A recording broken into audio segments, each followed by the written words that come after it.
Om Agnanatimirandasya Jnananjanashalakaya Chakshurunmilitam Yena Tasmai Shri Gurave Namaha.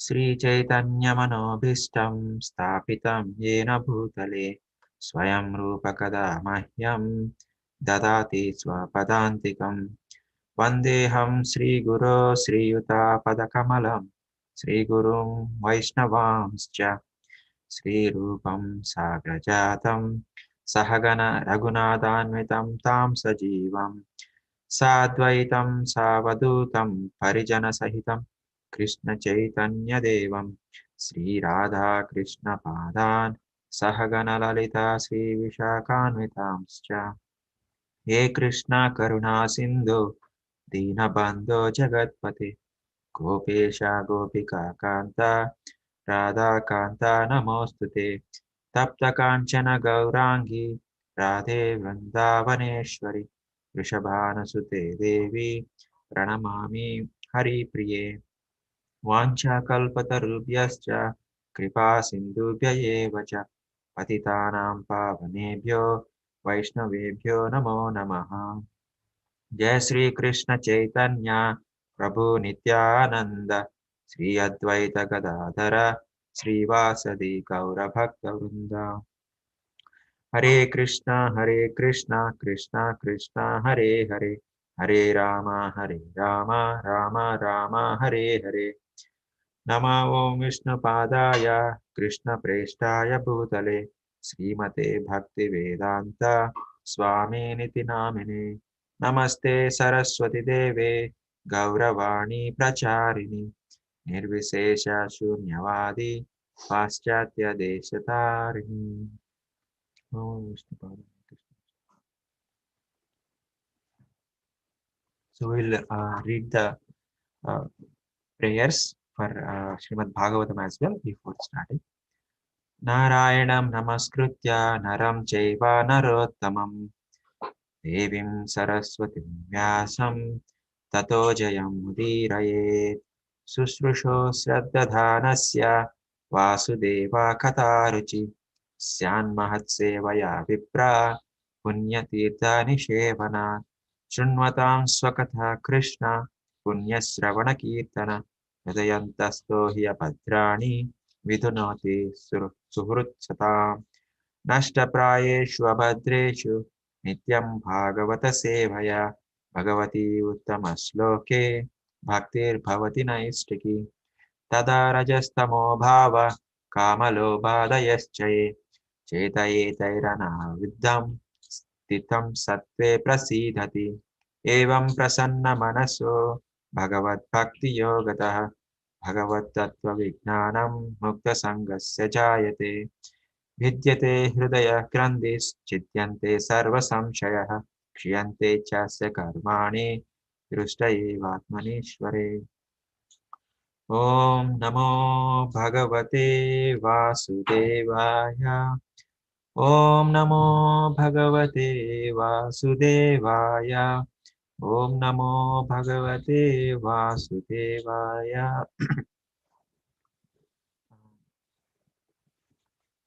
Thank you, devotees, for joining this morning reading of Srimad Bhagavatam.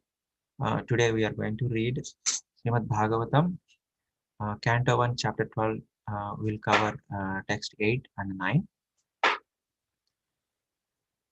So I seek all your blessings and prayers so that I will do this facilitation as a service so that I can remember. Hopefully, I will remember the verses at least throughout this day. So, first Sanskrit. Angushtamatram amalam spurat purata maulinam apivyadarshanam syamam tadid vasanam vasasam achyutam. Again. Angushtamatram amalam spurat purata maulinam apivya darshanam syamam tadid vasasam achyutam. Sanskrit to English translations, synonyms. Angusta, by the measure of the thumb. Matram, only. Amalam, transcendental. Spurat, blazing. Purata, gold.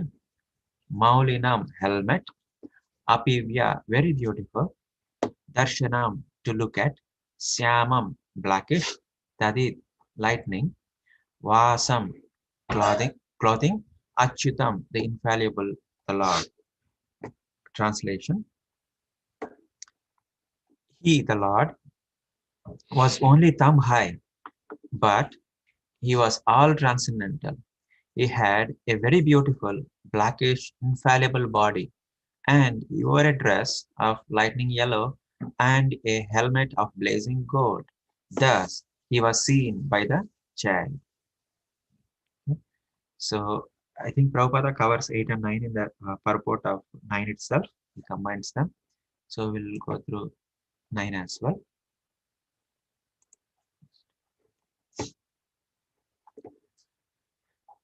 श्रीमद्दीर्घ चतुर्बाहुं तप्त कांचन कुंडलम क्षतजाक्षं गदापाणिं आत्मना सर्वतो दिशं परिभ्रमन्तं उल्काभं भ्रामयन्तं गदामुहो.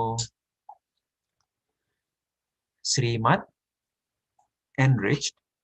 Dirgha, prolonged. Chatubahum, four-handed.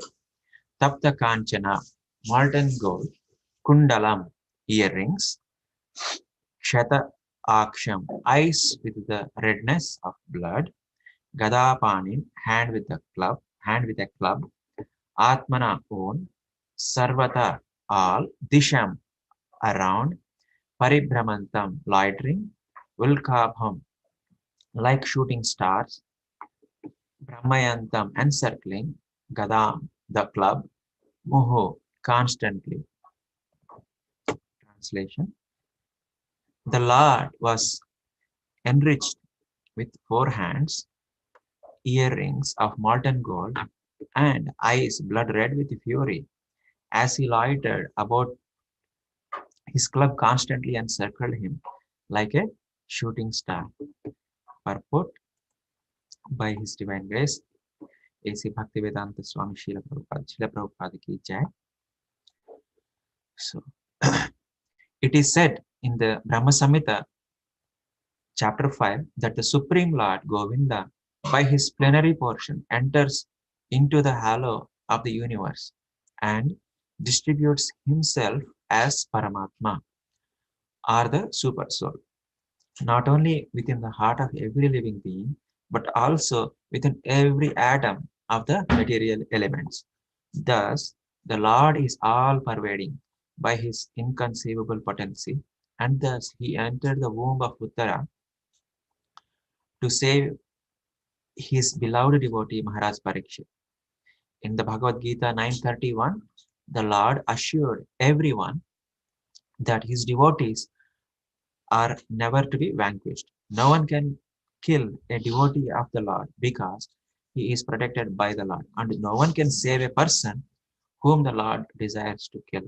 The Lord is all powerful, and therefore he can both save and kill as he likes. He became visible to his devotee Maharaj Parikshit even in that awkward position in the womb of his mother, in the shape just suitable for his vision. The Lord can become bigger than the thousands of universes and can become smaller than an atom at the same time.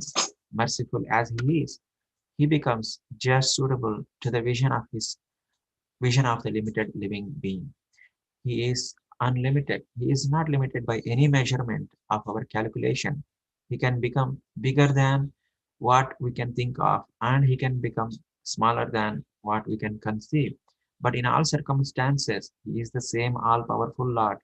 There is no difference between the thumb like Vishnu in the womb of Uttara and the full fledged Narayana in the Vaikuntha Dhama, the kingdom of Godhead. He accepts the form of Archa Vigraha worshipable deity just to accept service from his different incapable devotees.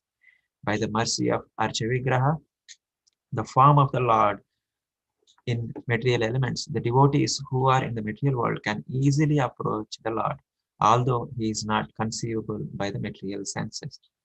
The Archavigraha is therefore an all spiritual form of the Lord to be perceived by the material devotees. Such an Archavigraha of the Lord is never to be considered material.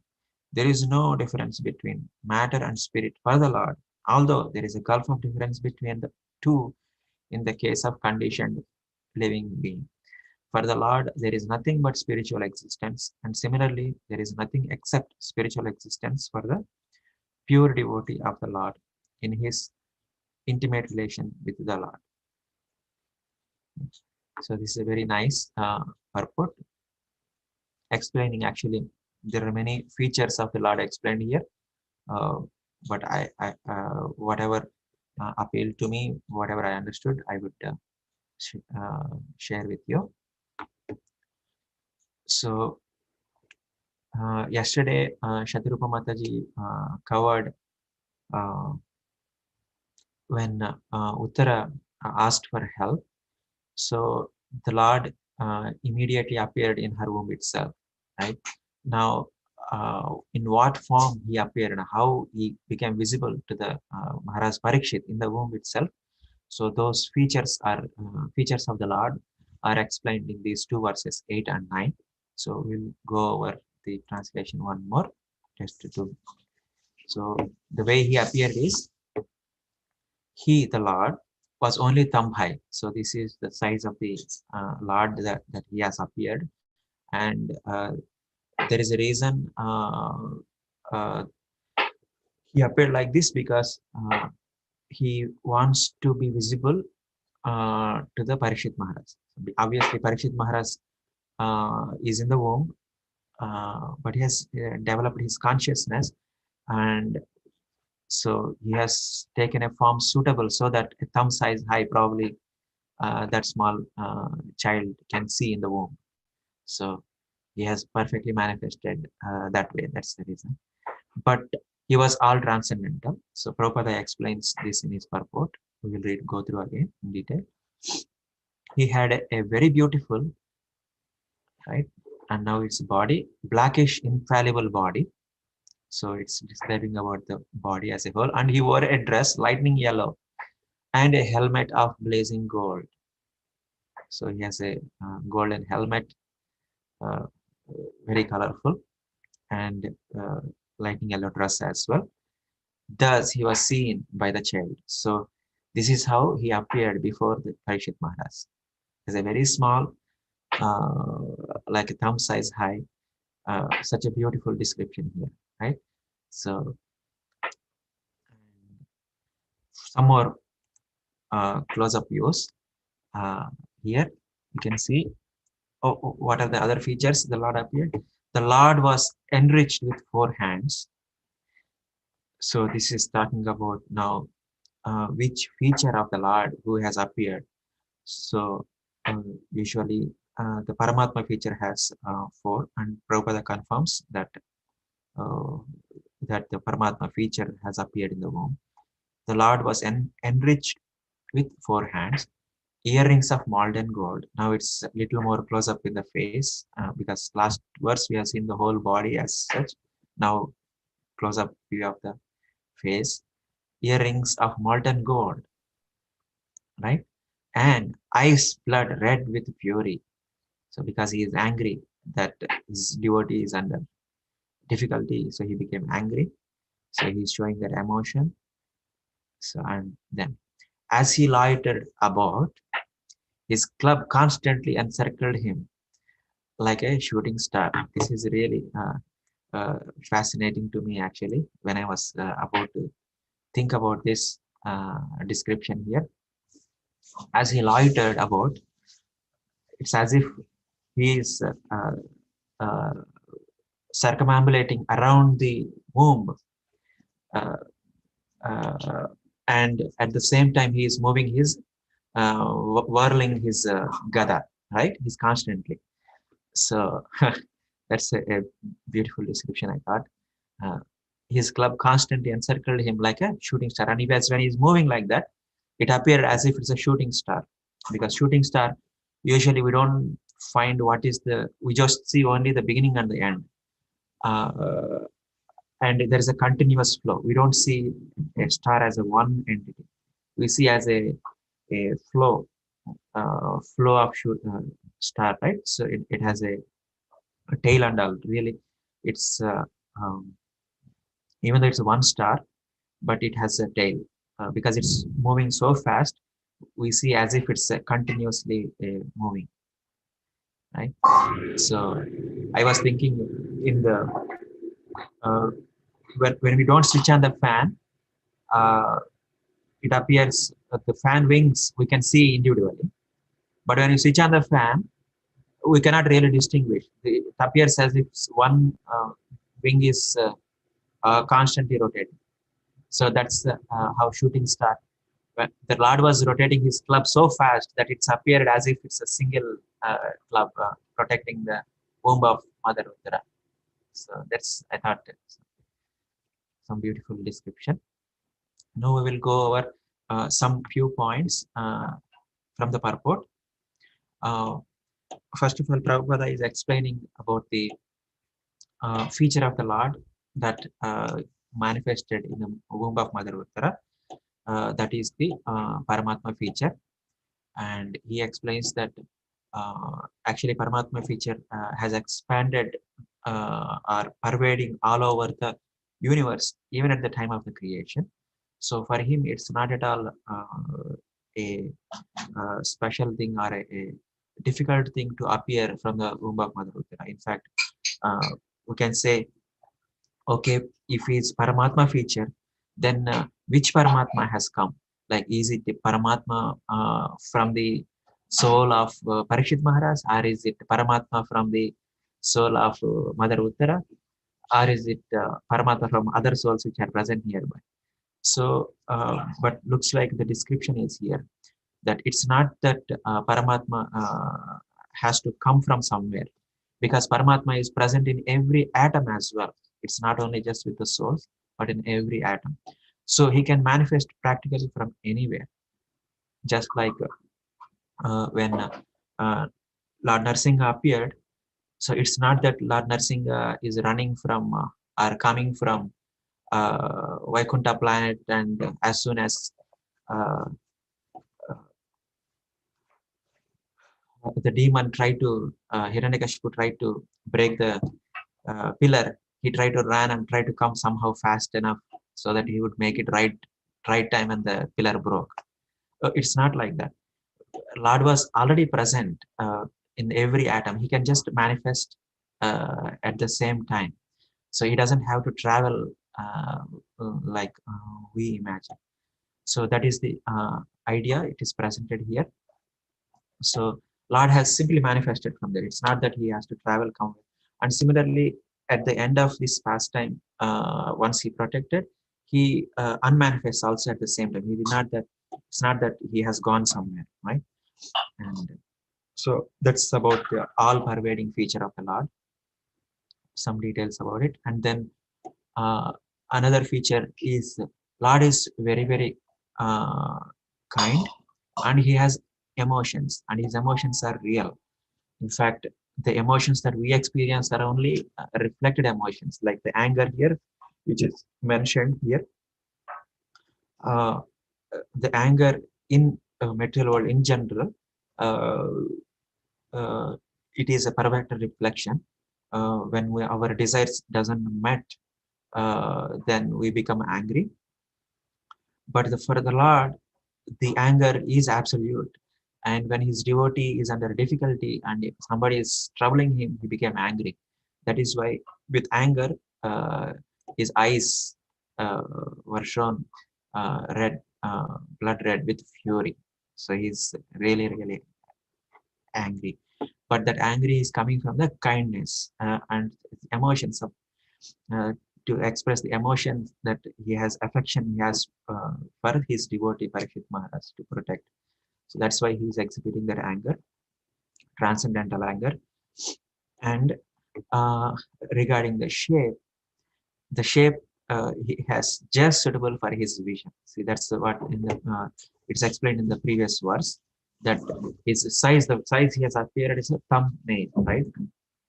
So uh, I could only imagine. I don't know really, but I could only imagine how, probably that size of thumb probably Maharaj Parikshit could have visualized. So that is why he has appeared uh, in that inconceivable way of thumb size. And Prabhupada explains that just because it is explained here, he appeared as a thumb size, that doesn't mean he is a thumb size, right? In fact, he could be larger than the largest, and he would be smaller than even whatever we can conceive of. So, in fact, the whole universal form itself is the Lord Himself. So, in which everything contains in the universal form. So, that way He is larger than the largest. Here, just because he wants to show before Maharaj Parikshit, and he wants to make sure Maharaj Parikshit see him. So he just took that form of that size of thumb.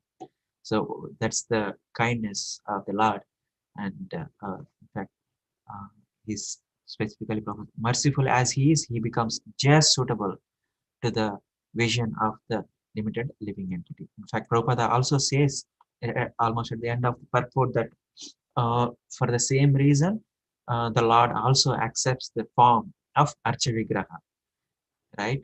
So that we can actually uh, see the Lord uh, and offer some services to the Lord. In that way, we can develop some relationship and connection with the Lord, right? Otherwise, the Lord, for Him to appear from anywhere, it's impossible. And for Lord, from the perspective of the Lord, matter and spirit for Him, it's all the same. It's His energy on, and He is expanded as Paramatma in every detail, right? So for him it's not a big deal, but for us as a living entity, in fact, Prabhupada says here specifically as a practicing devotees, uh, just incapable, for his different incapable devotees. I think Prabhupada is mentioning here practicing devotees. So for us, that's why Archa Vigraha becomes very important um, component of devotional life. As Rupa Goswami also mentions, the five most potent forms of devotional service. Uh, Deity is one of the form. Deity, devotee, Nam, Dham, and Bhagavatam. Out of those five, deity is very important.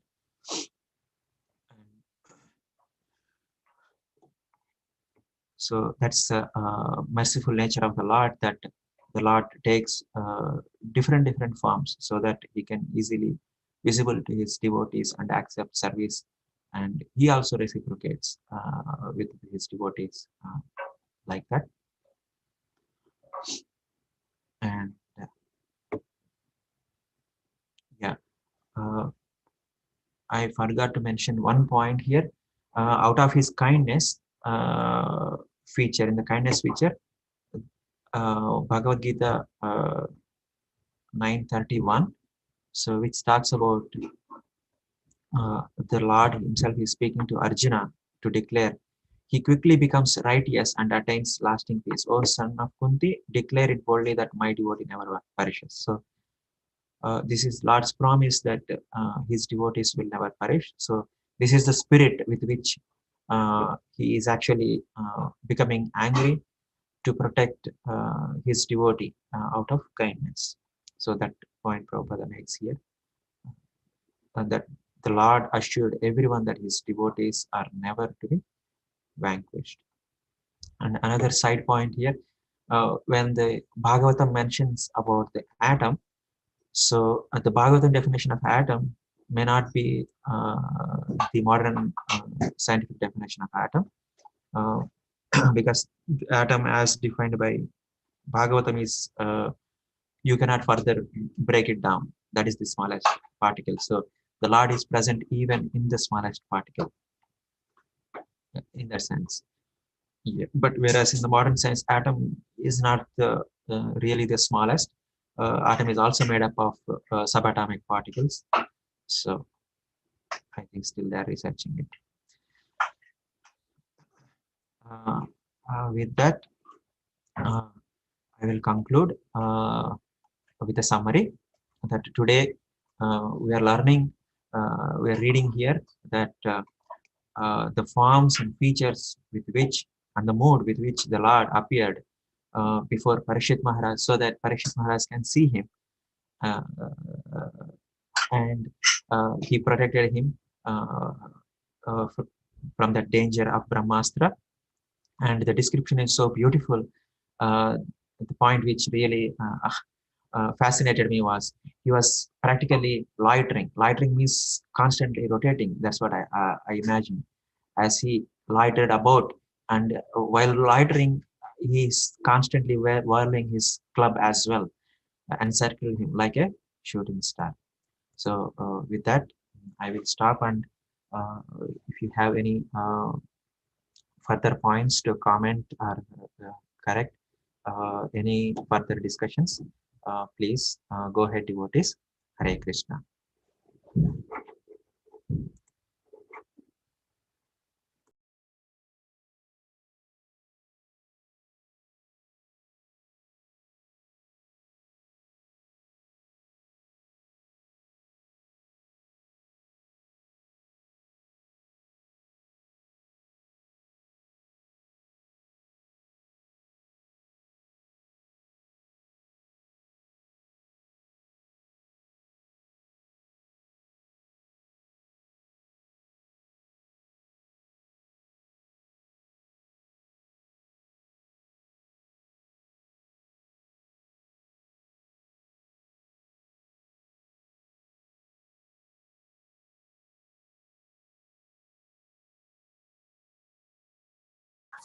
Hare Krishna Prabhu, this is Sachi Sudha Das. Please accept my humble obeisances. All glories to Guru Maharaj and Srila Prabhupada.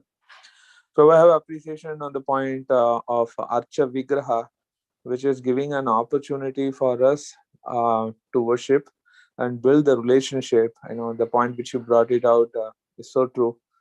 You know, that's Archa Vigraha is such a relationship building opportunity when we do some small services, and how mercifully the Lord accepts and reciprocates. You know, it's such an intense feeling. Thank you for sharing that too.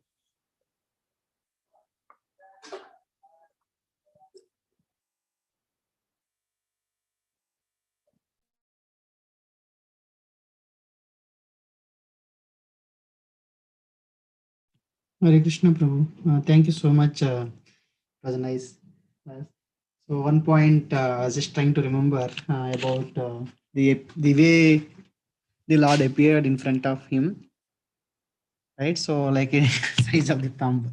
So I mean same thing when Varaha appeared in front of Brahma and the other sages. So he was so small.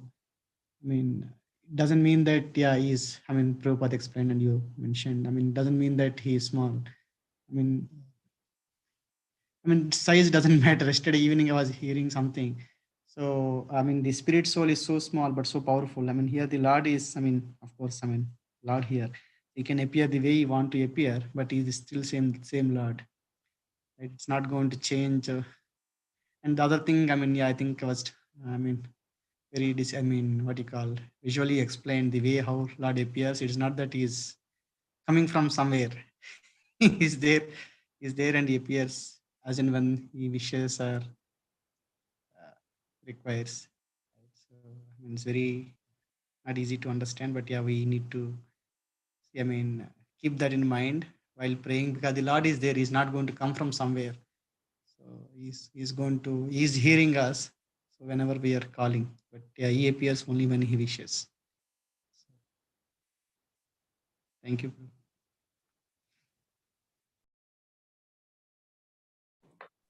The reason I was saying that, yeah, a lot of times I say, but he's not hearing, right? So our prayers are our our cries. So he's hearing. So.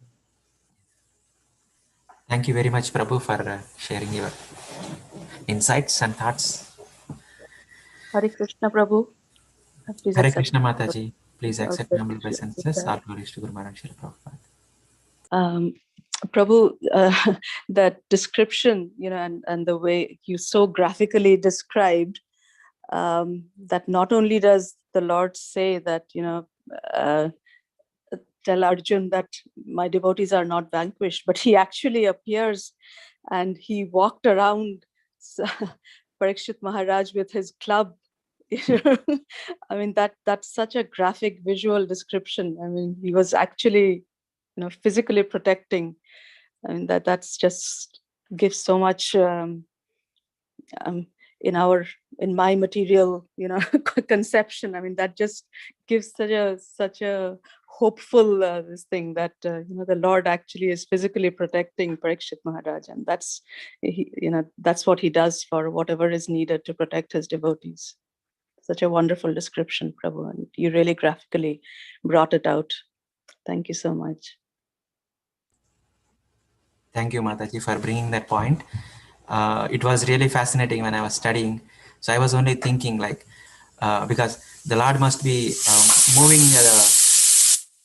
the Gada club so fast that it's appeared like a shooting star. That means it's a continuous, it's not like one point, it's at one point. We cannot say that, oh, Gada is here, right? He's rotating it so fast. It's appeared like a continuously moving like a fan wing blade. So it captured my imagination. So it really, and it's so poetic. I mean, the way it's described as well. Yeah. Thank you. Thank you.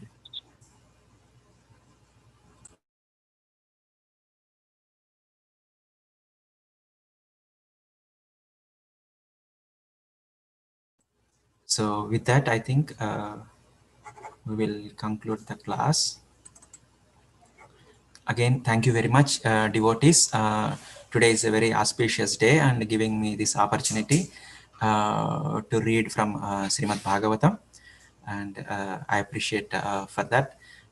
Hopefully, I will remember these descriptions at least few times today. So please pray for me. वाञ्छाकल्पतरुभ्यस्य कृपासिन्धुभ्यश्च पतितानां पावनेभ्यो वैष्णवेभ्यो नमो नमः.